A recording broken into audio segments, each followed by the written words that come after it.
Veuillez écouter le discours de Assalfo, Salif Traoré. Écoutez ce qu'il dit. Le président Ado, il est arrivé au pouvoir en 2010, disons 2011. Mais depuis lors, tous ceux qui sont venus en Côte d'Ivoire ont vu une transformation, mais je ne sais pas comment définir. Même nous qui sommes à Abidjan, avons vu des choses, des routes s'ouvrir du jour au lendemain sans savoir que dans ces endroits, il pouvait y avoir des routes. Donc, c'est un président qui est venu avec une vision.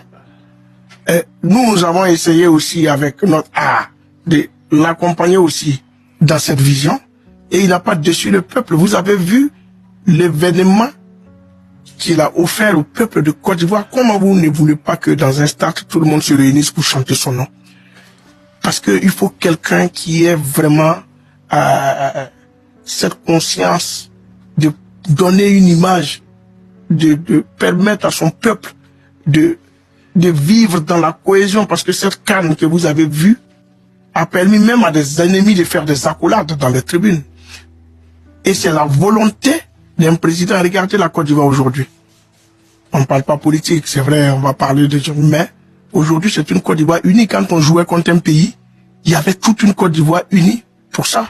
Donc ça aussi c'est la vision du président de la République que nous ne cesserons jamais de saluer. Et chaque fois que l'occasion me permet de le croiser dans une cérémonie ou quelque part, je n'hésite pas à lui dire, président, vraiment merci pour tout. Parce que ceux qui ont connu la Côte d'Ivoire d'avant et qui connaissent la Côte d'Ivoire d'aujourd'hui, vous êtes d'accord avec moi que c'est l'un des plus beaux pays d'Afrique. Donc tu es venu, tu as vu tout ce qu'il y avait à Abidjan. Ben oui, écoute, c'est pas toi seul qui es surpris. Même les Ivoiriens sont surpris aussi. Donc si on écoute bien Assalfo, avant ce pouvoir-là, nous étions dans une jungle. Et qu'en Côte d'Ivoire, il n'y a pas de route. Vous voyez, c'est ça l'ingratitude de l'étranger.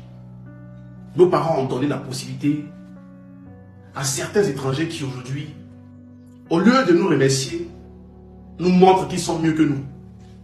C'est ça, on dit que l'hospitalité ivoirienne a foutu de la merde en Côte d'Ivoire.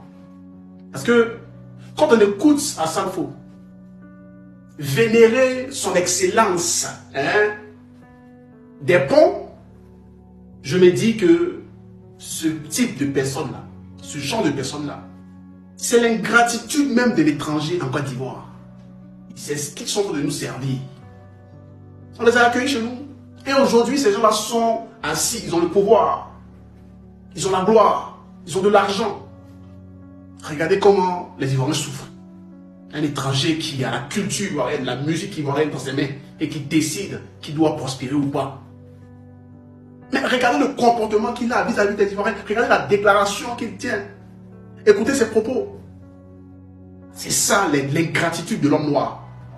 Quand tu lui accordes une certaine importance, c'est ce qu'il te sait. Et c'est ce que M. Assalfo nous a servi. Salif Traoré, tu nous as servi ça. Mais je pense que chacun connaîtra sa place après la fin de ce pouvoir-là. Chacun connaîtra sa place en Côte d'Ivoire. Mais on vous le dit. Aujourd'hui, profitez tant que vous avez la possibilité de profiter. Faites ce que vous voulez aux Ivoiriens. Faites subir la misère, la pauvreté aux Ivoiriens. Mais chaque chose a un temps.